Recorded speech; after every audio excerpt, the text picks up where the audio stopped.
산과들과 바다 가는 곳마다 주의 군기 날리며 반갑고도 기쁜 승리의 소식 온 세상에 전하세. 나가세 나가세 주 예수만을 위하여 목숨까지도 바치고 싸움터로 나가세. 원수들은 이미 예수의 손에 하나 없이 패하고 주의 군기만이 영광스럽게 온 누리에 날리네. 나가세 나가세 주 예수만을 위하여 목숨까지도 바치고 싸움터로 나가세.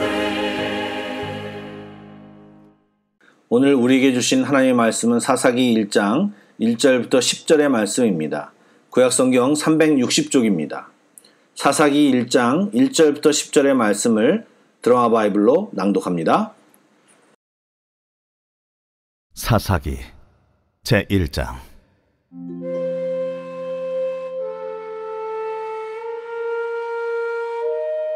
여호수아가 죽은 후에 이스라엘 자손이 여호와께 여쭈어 이르되, 우리 가운데 누가 먼저 올라가서 가나안 족속과 싸우리이까? 여호와께서 이르시되, 유다가 올라갈지니라. 보라, 내가 이 땅을 그의 손에 넘겨 주었노라. 유다가 그의 형제 시므온에게 이르되, 내가 제비 뽑아 얻은 땅에 나와 함께 올라가서 가나안 족속과 싸우자. 그리하면 나도 내가 제비 뽑아 얻은 땅에 함께 가리라. 이에 시므온이 그와 함께 가니라. 유다가 올라가매 여호와께서 가나안 족속과 브리스 족속을 그들의 손에 넘겨주시니 그들이 베색에서 10,000명을 죽이고, 또 베색에서 아도니 베색을 만나 그와 싸워서 가나안 족속과 브리스 족속을 죽이니, 아도니 베색이 도망하는지라 그를 쫓아가서 잡아 그의 엄지손가락과 엄지발가락을 자르매,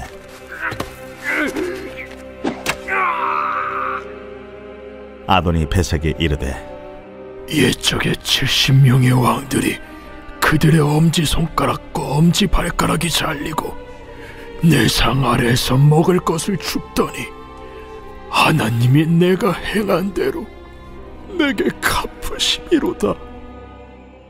무리가 그를 끌고 예루살렘에 이르렀더니 그가 거기서 죽었더라. 유다 자손이 예루살렘을 쳐서 점령하여 칼날로 치고 그 성을 불살랐으며, 그 후에 유다 자손이 내려가서 산지와 남방과 평지에 거주하는 가나안 족속과 싸웠고, 유다가 또 가서 헤브론에 거주하는 가나안 족속을 쳐서 세세와 아히만과 달메를 죽였더라. 헤브론의 본 이름은 기럇 아르바였더라. 샬롬, 좋은 아침입니다. 오늘부터 사사기를 새벽 예배 시간에 보게 되었습니다. 사사기를 통해 귀한 은혜를 받으며 우리의 삶을 돌아보는 귀한 시간이 되기를 축복합니다. 아멘. 오늘 읽은 사사기 처음 부분을 보시면 여호수아가 죽은 후에로 시작합니다.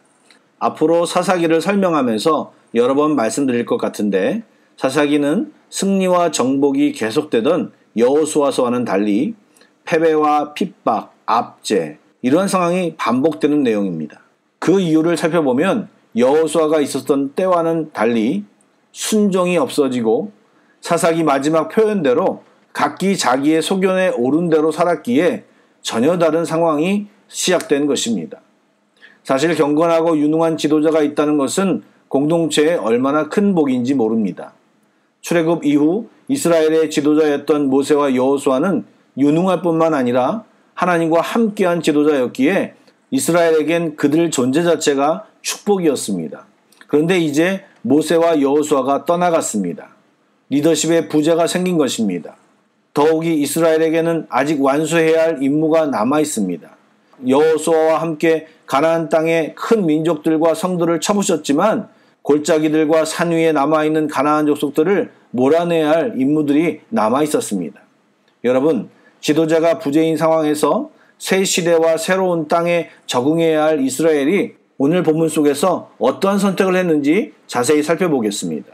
사실 이제 살펴보면 아시겠지만 사사기는 가장 모범적인 이스라엘 백성들의 모습이 나타난 때가 바로 1장입니다. 그리고 점점 나빠집니다. 어쨌든 이들이 여호수아가 죽은 지 얼마 안 된 시기, 아직 때가 안 묻었던 시기에 그들이 행한 처음 행동은 바로 하나님께 뜻을 묻는 행동이었습니다. 1절에 보니 누가 먼저 가나안 족속과 싸워야 할지를 하나님께 여쭙고 있습니다. 하나님께 순종하는 일에 한마음이 되어 하나님께 나아간 것입니다. 불안하고 어려운 시대일수록 우리는 하나님의 인도하심을 특별히 구해야 합니다.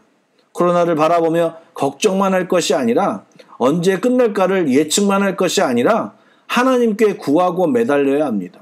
여러분, 이렇게 어려운 시기에 우리가 해야 할 일은 깨어 기도해야 하는 것입니다. 특별한 때이기에 특별한 기도를 하나님께 드려야 합니다. 그런데 또 한 가지 이스라엘 백성의 멋진 모습이 나타납니다. 하나님께 와서 여쭌 내용이 무엇입니까? 먹고 마시는 문제가 아니라 바로 하나님이 주신 사명에 대한 요청이었습니다. 역사적으로 유능한 리더가 죽으면 휘청거리는 것이 백성들인데 맡기신 사명을 위해 깨어 하나님께 나와 여쭌 모습이 나오고 있는 것입니다. 여러분, 기도하는 백성은 절대 무너지지 않습니다. 위기가 있어도 능히 감당해냅니다. 교회사를 보면 수많은 박해와 고난 속에서도 성도들은 영혼 구원의 사명을 잊지 않고 오히려 그 시기에 간절히 기도했고 전도했습니다. 그 결과 그들은 하나님의 놀라운 기적을 경험했고 그 고난의 시기에 오히려 부흥되기도 했습니다. 여러분, 하나님의 맡기신 사명을 놓지 않고 믿음을 견지하는 것이 바로 승리의 비결입니다. 또 어려운 삶 속에서 인간적인 방법을 동원하지 않고 오늘 이스라엘 백성처럼 하나님께 먼저 여쭈어야 합니다. 하나님을 의지하는 자세는 우리들이 우선적으로 가져야 할 삶의 자세요, 태도인 것입니다. 이렇게 이스라엘 백성은 하나님이 함께 하시고 그분의 인도하심을 믿었기에 하나님께 정확히 구했고 하나님이 주신 사명을 감당하려고 하나님께 구했던 것입니다. 그러자 하나님은 그 기도의 응답을 주셨습니다. 무엇인가요? 바로 유다지파가 올라가라고 말씀하셨습니다. 하나님께서 이스라엘 백성의 기도의 응답에 유다지파의 지명만 있는 것이 아니라 그 땅을 그의 손에 넘겨주셨다라고 말씀하셨습니다. 이것은 유다지파의 승리를 약속한 것입니다. 이보다 더 좋은 응답이 있을까요? 이제 이스라엘 백성은 나가서 싸우면 승리하게 되어 있는 것입니다. 사랑하는 여러분, 이런 승리의 선포는 우리에게도 이미 선포되었습니다. 예수님이 요한복음 16장 33절에 뭐라고 말씀하셨습니까? 세상에서 너희가 환난을 당하나 담대하라. 내가 세상을 이기었노라. 아멘. 그러므로 우리도 주님을 의지하고 나아가면 우리도 승리를 경험하게 되는 것입니다. 우리 앞에 놓인 삶의 문제에 넘어지지 말고 기도하고 문제보다 크신 주님의 능력으로 승리를 경험하여 승리에 익숙해지는 우리 모두가 되길 간절히 소망합니다. 아멘. 유다지파는 시므온 지파에게 함께 싸움에 나가자고 요청합니다. 유다와 시므온은 같은 어머니에게서 태어난 형제였고 또한 시므온 지파의 영토가 유다의 영역 안에 있었기에 서로 힘을 합쳐 나아가기로 결정한 것입니다. 이렇게 나아간 유다지파는 베색에서 가나안 족속과 브리스 족속을 10,000명이나 죽이는 승리를 얻습니다. 그들이 거둔 승리의 원천은 하나님이었습니다. 하나님은 우리의 모든 것의 원천이십니다. 꼭 원천이 되어야 합니다. 그런 사람은 말씀에 순종하기를 즐겨합니다. 왜요? 순종의 맛을 알기 때문입니다. 순종의 결과는 하나님의 약속된 복을 받게 됩니다. 이어지는 내용이 있습니다. 바로 베색에서 아도니 베색을 사로잡습니다. 아도니 베색은 고유명사가 아니라 베색이라는 지역의 군주라는 뜻입니다. 또 가나안 족속과 브리스 족속을 쳐붓습니다. 이어서 예루살렘 지역과 헤브론 지역까지 가서 승리를 거두는데 특별히 헤브론 지역에서는 세세와 아히만과 달메를 죽였다고 증언하고 있습니다. 이들은 거인족들로 과거 이들을 보고 우리는 도저히 이길 수 없다라고 말한 적도 있는데 유다지파가 올라가서 간단히 해결하고 그 승리한 내용을 말하고 있는 것입니다. 바로 저자는 하나님 말씀에 순종하였더니 이렇게 놀라운 승리가 이스라엘 백성에게 허락되었음을 말하고 있는 것입니다. 정말 순종은 하나님의 놀라운 능력을 경험하는 방법입니다. 그런데 이미 여러분도 아시겠지만 이런 이스라엘의 순종은 그리 오래 지속되지 못했습니다. 오늘 본문에서도 한 가지 이상한 내용이 나옵니다.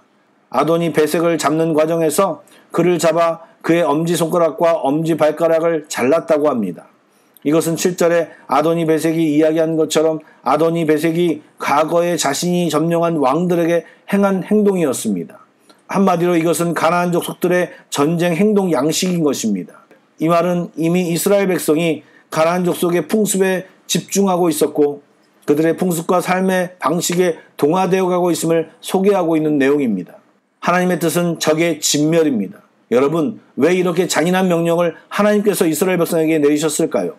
바로 이스라엘 백성이 그들의 가증한 풍습과 우상 숭배 등을 배우지 못하도록 하기 위해서입니다. 그런데 이미 그 씨앗이 싹이 트고 있음을 성경은 보여주고 있습니다. 사랑하는 여러분, 리더십의 공백이 되는 어려운 시기에도 주님께 기도하고 맡겨주신 사명을 잊지 않을 때, 즉 하나님을 주목하고 있을 때 우리는 하나님의 인도하심과 지도를 받을 수 있음을 잊지 말아야 합니다. 순종이야말로 하나님의 능력을 내 삶 가운데 볼 수 있는 비법입니다. 이러한 믿음의 태도와 삶이 우리 한마음교회 모든 성도들에게 넘쳐나길 주님의 이름으로 축복합니다. 아멘. 기도하겠습니다. 사랑의 하나님, 오늘 성경의 내용처럼 우리의 삶 속에도 불확실함과 코로나라고 하는 위협과 고난이 있지만 주님을 의지하게 하시고 우리의 사명을 잊지 않게 하여 주옵소서. 삶의 바쁨 때문에 먹고 사는 문제 때문에 정작 그 모든 것에 원천이신 우리 주님을 놓치지 않게 하여 주시옵소서. 또한 순종의 사람이 되게 하여 주셔서 순종 가운데 주님을 경험하는 우리들이 다 되게 하여 주시옵소서. 오늘도 기도하는 성도들의 기도 제목을 연락하여 주시고 새 은혜가 우리 가운데 넘치는 기도 시간이 되기를 간절히 소원하오며 예수님의 이름으로 기도드립니다. 아멘.